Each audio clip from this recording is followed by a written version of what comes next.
What's up, everybody? Welcome back to Team FISHKNUCKLES YouTube channel. My name is Josh Squeaky Marking, for those who forgot. And over the past couple weeks, when Lost Thunder was released, people were asking me, Squeaky, what's the play? And my plays were probably not the best of ideas. If you were to ask me, I definitely would have said Lost March. I would have said Sceptile and stuff like that. That's because I love grass Pokemon. But the tides have changed, and we're starting to learn what the plays are for Lost Thunder. Now, you might be wondering, why is that such a big deal? Well, coming up is Cups, right? We got Cups for like the next 2 months, and people want to know, what's the play? What do you play for the Cups coming up? And so what we're going to look at is two different, championships that have happened in Lost Thunder. If you've been kind of MIA and you haven't been paying attention, this is the perfect video for you. And as always, I'll have a link down below to Limitless, the tournaments section, where you can see all this information. If you don't want to see me talk about it, we're just going to do kind of a brief recap of it. But we are going to start off with International that happened 2 weeks ago, and this past weekend we had Roanoke, Virginia regionals, and then I think this coming up weekend there is another regionals as well in Australia. It's either this weekend or next weekend. It's coming very close, but as for the United States, we really don't have another, and we don't really have another regionals until Anaheim, which is expanded, so really won't know anything about that one. And then I think it's Dallas, which is another expanded, and then it's Collinsville, and I think by then we'll have a whole new set. So none of these really matter for Americans, unless you're traveling to like foreign places. This more pertains to Cups, or if you're an international player and you're looking at like SPEs or regionals, whatever you have. So let's go to the Sao Paulo Internationals. Now, this one was kind of interesting because we know the finals was actually against two Zoroark decks. One of the Zoroark decks would get DQ'd going into the finals. But if you notice, there is a lot of Zoroarks in top 8. You got Zoroark Oranguru, or I guess Zoroark Control, as it says right there. You had Granbull, you had a Zoroark Decidueye Ninetales, Zoroark Decidueye. You had a Buzzwole, Alolan Ninetales, Zoroark Control, and then a Blacephalon Naganadel. So you can see from the top 8, we originally had, it was pretty heavy Zoroark. We had 1, 2, 3, 4, and then obviously Tord would get bumped once the player would get disqualified. But here are some of your top 8 decks. Now, there's pretty much like all over the place, right? Like you look down, there's a Rayquaza Vikavolt in 9th place. Then you got a Glaceon Control, which we have their list. If you'll see Glaceon Control, you can see, we'll just click real quick. Roberto, I think his name is right. Roberto just published it. It's very heavy, like it's Glaceon Zoroark, pretty much. It's got a Muck in there to shut down abilities. Some Aqua Patch. It's just, I don't know, it's like a Glaceon for the Zoroark mirror matches, right? You can use that Freezing Gauge to shut down GX and EX Pokemon. Frostbolt do 90 and 30. So it's pretty much got, it's kind of like Control a little bit, but, Glaceon's going to be your main thing. It's Zoroark, shut them down. It's got 1 enhanced hammer. I thought it would play more than that. That's pretty much it. It's basically a Zoroark deck with the Glaceon there to shut down other Zoroark decks. That's probably the biggest one that people really wanted to see. Besides that, you got like Robin Schultz, Gardevoir, Swampert. We got 3 Granbull within the top 16, which is very interesting as well. Only 1 Blacephalon, it seems like. And you scroll down, there's a lot of Zoroark Control. There was a lot of Zoroark Control in this section, right? And if you haven't seen the Zoroark Control deck, here's what we're really looking at, right? You got a Zoroark, 2 Oranguru, Ditto, Slugma, Macargo, Muck, Articuno. Articuno is really good because at any point you can use Cold Crush GX to discard all energy from both active Pokemon. This is really good just if your opponent has a loaded up like Buzzwole or something, or just anything in general that has a ton of energy, so you can use that Cold Crush GX and basically turn them off. There's a Sableye, which I didn't even know that was played in the deck. It's got limitation. Your opponent can't play any support cards from their hand during their next turn. It could shut down your opponent if they're in a tight spot. Professor Elms, of course, start this, get your Zoras in play. Plumeria, discard energies. Squirrelkind, discard energy in the other hand.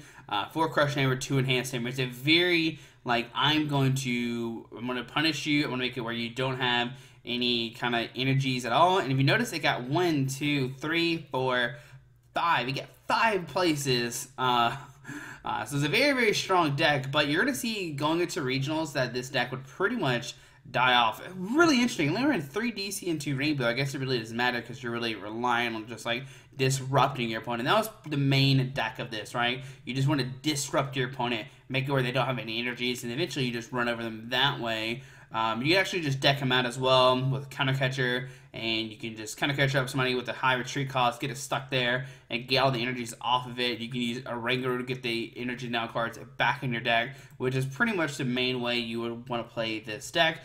Game 1, you could just win with Zark GX really quickly, and then Game 2, you could just play like a slow, like I'm just going to super energy to die kind of thing. So that would be the first place. Second place was Gramble, which we've seen a lot of. There was a Zork Decidueye Ninetales, and there was also a Zork Decidueye. So you see there's 2 different variants of it floating around. The Ninetales one is definitely more popular. The Clifton Go version. I played both the Ninetales. This Ninetales is going to help you against Blacephalon. It's got that Ice Blade. I could do 50 with a Choice Spin. You're doing 80, 160, and then with a couple Feather Arrows, you can knock out a Blacephalon. I think it's 180 HP. You can just one-shot it. But there's a lot of things going on for these like Zork Decidueye decks. You're going to notice there's no Dartrix in these lists. There's a Macargo with a Ditto Prism Star, so there's no like Slugma. That's pretty interesting, right? You can use a Prism Star to evolve into like Ninetales. You can evolve to Zork, the Ninetales. Then the Ditto, I mean, the Ditto is becoming like a really good staple in like a bunch of decks. Just be able to evolve whatever you want to at any point. It's really, really neat, right? You can evolve, like I said, the Ninetales, the Zork GX, which is really cool, or into the Macargo like you're supposed to. But this list is playing like 4 DCE, 3 Rainbow Energy, 2 Fairy Energy. I see some with Grass Energy as well. He's only playing 3 in Rare Candy. I guess you have to fit in there somehow because you have all this stuff going on. I couldn't play this deck. It's so complicated. I love Decidueye. Like, I love Decidueye, but I don't think I can play this deck. I mean, it's really good, right? He only plays 2 Zork GX. Wow. Okay. Alright, fine. Whatever. We're getting there, though. I mean, with Zork GX, I thought the main point was to get a bunch of Zorks out and then use Decidueye, but it looks like he's, like, pretty much using everything, right? He can use a Alola Ninetales to attack with that 70 and 30 with Snowy Wind, which is pretty nice. Then you can start pinging with Decidueyes. So you have all these different Pokemon. Zork to draw. You can use Zork to attack with Decidueye, start taking knockouts. A little Ninetales and Decidueye start spreading. Very interesting. And we're going to see Jonathan's list. His list is up here. And you can see probably a very different deck, right? 4-4 Zork, 4-1-4, 1 Ditto Prism, which is still very nice because it's going to evolve that Dartrix or that Zork GX. It plays a Super Boost energy as well to help you get around Shuckle GX, which is pretty cool. The only bad thing when Super Boost is discarded, just because it is a Prism Star, it goes into the Lost Zone instead of the discard pile, so that's kind of unfortunate. One grass energy. Wow, okay. I guess, Super Boost does count as a grass energy, but still, you see, it's a very, just like, we're going to set up kind of deck, like 4 Red Candy, 4 Ultra Ball, 4 Nest Ball, 4 Great Ball, 3 Time Ball, like 4, 8, 12, 15 different ball search cards. Wow, that's insane. 1 Max Push, 1 Field Blower, 2 Choice Band, 2 Devour Field. It's a very heavy, like, we're just going to Zork and Decidueye you, and that's what we're going to do here. And we see Jonathan did get top 4 with this deck. I guess essentially it's top 8 if you really look at the grand scheme. No, it's top 8, yeah. So Alex Jamansky was playing a Buzzwole, Lycanroc, Alola Ninetales deck.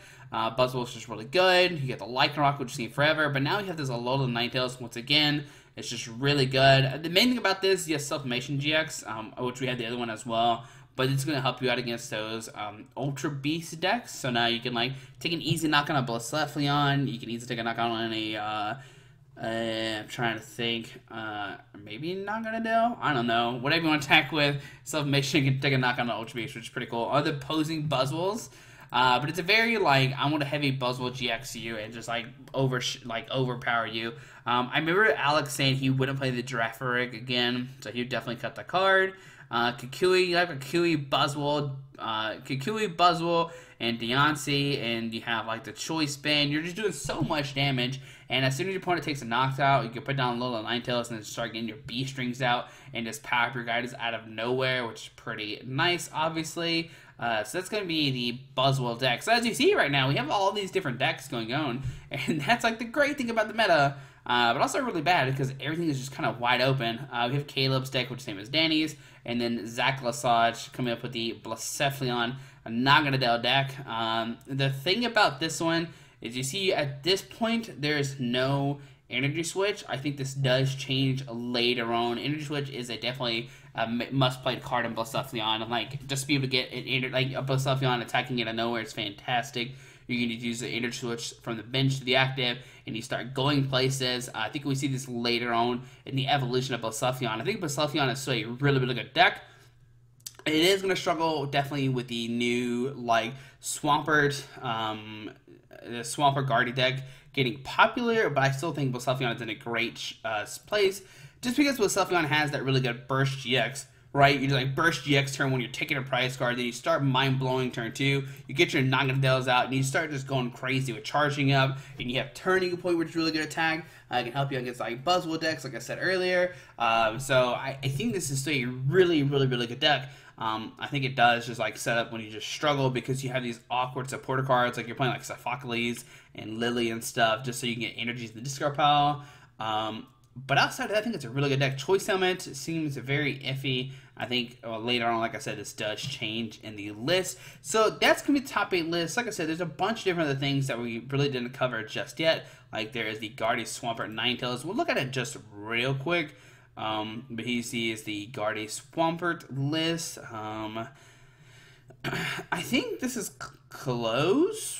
No, it's not exactly Jimmy's list, but it's close to his list for sure. But yeah, there is the early version of the Gardevoir Swampert deck. So let's go back and let's look down one more time. We got a Gramble. We got another Decidueye Ninetales, Zork Lycanroc. Another control deck, Passimian Tapu Koko Gustavo coming in there. Another control, Zork Lycanroc, Buzzwole Lycanroc, Zork Lycanroc. And you can see like these old like archetypes that we've seen for a long time. Like they're still good, they just weren't that good to win a regionals. If you notice, all top of the 8 of these decks are pretty new, except for this Zork Decidueye. Everything is pretty much new in the top 8 there.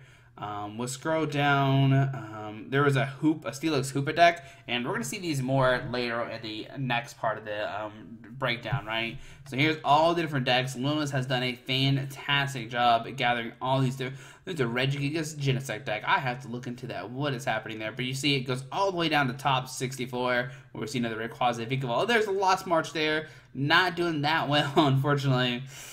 Alright, so let's go back. So that was internationals, right? So that was 2 weeks ago on the 16th. So now we're looking at the 24th, which is the last week in which we know.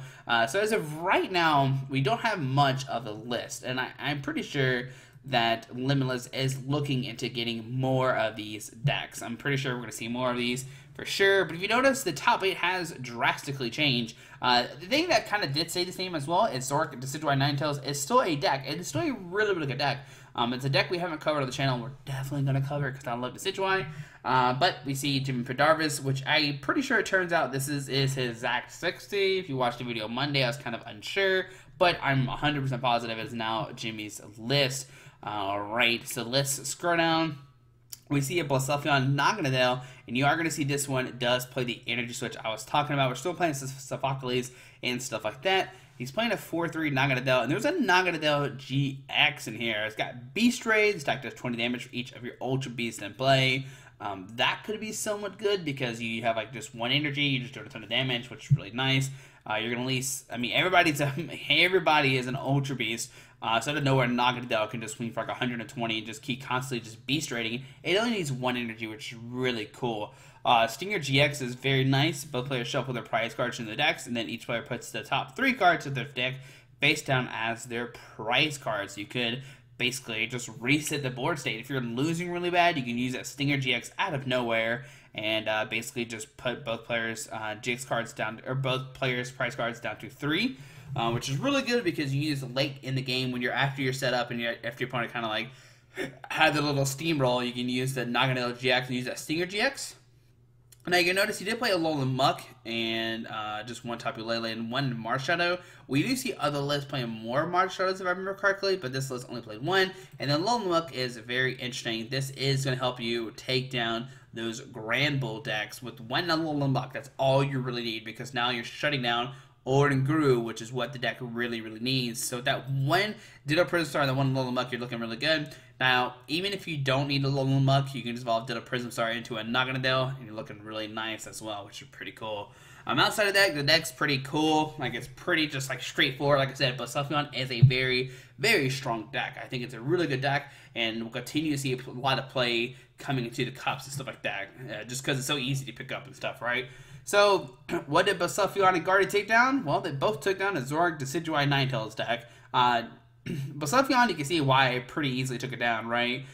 You're just one-shotting the Decidueyes, you're just really fast. Ninetales is definitely a problem, but they have to one-shot you with like the Decidueyes and stuff like that, and then you can one-shot them back pretty easily. So let's look at their list real quick.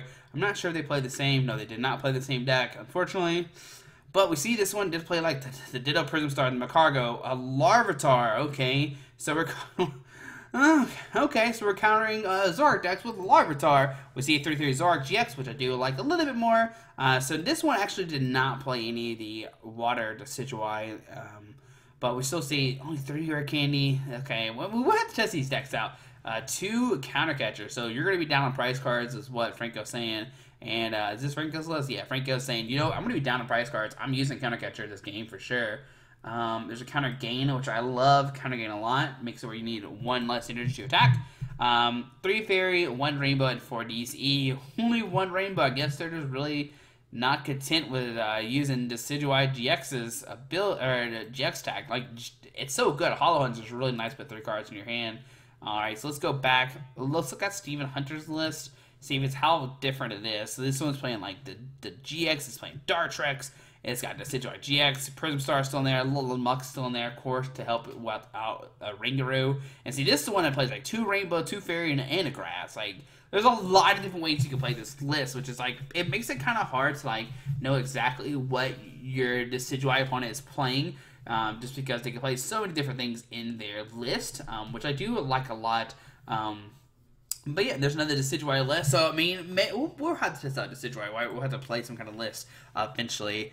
There was a Psychic Malamar deck, which we haven't yet seen, unfortunately, and we do know there was a Lost March list. Now, Charlie did go 9-0 day 2, and I think he would win just 2 games in day 2, I think, if I remember correctly. But it's a pretty straightforward Lost March deck. Like, it fits on the screen perfectly, but 4/4/4, of course, 4 Turn Beak, 3 Natu, but the kicker is 3 Marshadow. Both players shuffle their hands to deck and draw 4 cards, 2 Ranger, of course, to help set up, and we're looking at 3 Lily, 3 Cynthia, 3 Elms, 3 Guzma, just 3, 4 Great Ball, 3 Ultra Ball, and 3 Nest Ball. We do see 3 Lost Blender, which after the weekend, I think I like Lost Blender a lot in Lost March. I really haven't tested it too much because I thought it was just a dead card. But be able to Lost Blender away like jump ups and skip looms that you can't just put it around anymore because your hoppets are knocked out, whatever, is really nice and can help power up your attacks out of nowhere, which is pretty cool. We did see Charlie playing a Super Boost, which it can help against Shuckle for a turn, and then Shuckle just discards it. And then I don't think this is 100% worth it. Unfortunately, it's very interesting, right? But I don't think it's worth it. I think I'd rather just play like a 4th Grass or something instead of Super Boost, unfortunately. But maybe there's another reason why we see the Super Boost in here. But it is a really consistent Lost March deck. Then last up, we can't see Chris's Basaffion deck. He hasn't posted yet. But like I said, later in the week, they might post their deck. I'm not sure. They might post their decks later on, and then Limitless will update them. I'm not sure how far they're going down with these. But we'll look at Dalton, looking at his Malamar Ocean Necrozma GX deck. Now, this one is very interesting because what you can do is the Ultra Necrozma GX is just really good, right? Photon Geyser can do a ton of damage, but Scorching Light GX can do 6 damage counters on each of your opponent's Pokemon, which is nice with this Giratina card, because Giratina has Distortion Door. If you do, you can put 1 damage counter on 2 of your opponent's bench Pokemon. And like against Lost March, you can just put like 1 damage counter on 2 jump ups, and then you just knock out all their jump ups and all their Natus in 1 turn with the Ultra Necrozma GX. I actually saw this happen. I was like, oh, I don't know if it's this player or not, but I was like, oh, Ultra Necrozma is about to lose, and then he just like swept and took all prize cards. I think it was against Noel, but then game 2 was a different game, and then Noel will beat him. It's basically just like a Malamar list, right? You got Ford Lily, for Cynthia, Thor Guzma, Copycat in there, Mysterious Treasure, Ultra Ball, Acrobike, nothing too crazy in here. Alter the Moon is really nice to get that free treat. We do see the 4 metal, Beast Energy as well. But like I said, your main thing in this deck is use Ultra Necrozma GX, and you're basically saying, alright, I'm just going to do a ton of damage with Ultra Necrozma GX. You have to handle them. If you don't, I'm just going to do a ton of damage and win games that way. And that's what Dalton basically did. It's a deck we really haven't seen too much in a long time. Usually the Malamar decks we've seen is the either the Giratina variants were really hyped up, or we saw, the gas can list playing like the Marshadow and stuff like that, and like you discarding the Psychic Pokemon, and then you attack a Marshadow. But this one is a different variant of Ultra Necrozma GX. So there we go, guys. So basically, what's the play? The answer is really, I don't know. It seems like Decidueye is probably the best play. It's gotten the most cuts. I don't know if it's the most played deck, though. I really do think Blacephalon is probably the safest play going to Cups. You're looking at a deck that doesn't really need a lot of setup. Like all these like other variants, right? You're playing a stage 2 deck. If your Cup's a best of 1, I would definitely not advise playing a rare candy deck, just because you can just like, you just dead draw and you just look bad. I would advise probably playing like a Zoroark deck. Maybe not Zoroark Control, maybe like a Zoroark Lycanroc. There was several on the other page. Zoroark Lycanroc probably is like the better play, just because you're able to take advantage of these stage 2 decks that when they can't set up, you're going to win, and you can still take them down as well. Because these regionals, you gotta remember, are best 2 out of 3, while Cubs are best of 1. But then you go to Top Gut, and then it's best 2 out of 3, and then it comes this weird situation. So it's kind of up to you. Like I said, I would always probably try to play consistency at these Cups and at regionals. When you have an automatic like best 2 out of 3 at every single round, that's when you start playing these rare candy decks. That's my advice. I would just try to play an easy stage 1 deck. Maybe even Gramble, because with Gramble, you're not playing 9 rounds of trying to figure out how to discard your hand, right? The only problem is Muck is gaining a lot of hype to shut down those Orangurus. So you're definitely have to worry about the Mucks. If your deck does rely on that, then you might be trouble. Another deck that we didn't really see do very well, like I said earlier, is Gas Can. You can play the Giratina variant or the Malamar variant. Both of those are very strong. Once again, you're just playing like a stage 1 deck, and once you're set up, you're going to win, kind of thing. So that's my advice. You could, of course, just play Jimmy's list. You could play Zoroark Control. The thing with the previous weekend is Zoroark Control was, it's pretty hyped up, right? It made like a ton of placements. But as this one, we really didn't see it anywhere. And I'm waiting to see what was all there, like Zoroark Control wise at Roanoke. I imagine a lot of decks were just ready to beat it, and like I know Jimmy's list probably beat it. I know Franco's and Steven's deck, all the Decidueye decks, I think beats it. On top of my head, because you can you're just pinging with the Decidueyes and stuff like that, and then you're just eventually just gonna run them out of like resources. I think maybe, I'm not sure how that matchup kind of goes. I don't know. It seemed like every person I talked to that played Guardy seemed like they're very confident in Zoroark Control. I feel like you have to be, right? You're going to this regionals. I still don't 100% know why the Zoroark Control decks disappeared. There was a lot of stall decks and mill decks, which definitely would shut those decks down. But, yeah, there we go, guys. What do you think is a good play for Cups? Do you agree with my rationality of, like, just not, you're like, all right, whatever, I'm still just playing my rare candy deck, stuff like that. But yeah, guys, there we go. Hopefully you enjoyed this video. It's just a quick little breakdown. Like I said, I'll leave a link to the Limitless so we can see all the deck lists. And like I said, eventually they're gonna have more decks for the Roanoke regionals. And like I said, this upcoming weekend, I think there's another regionals in Australia, which I'm excited to see that.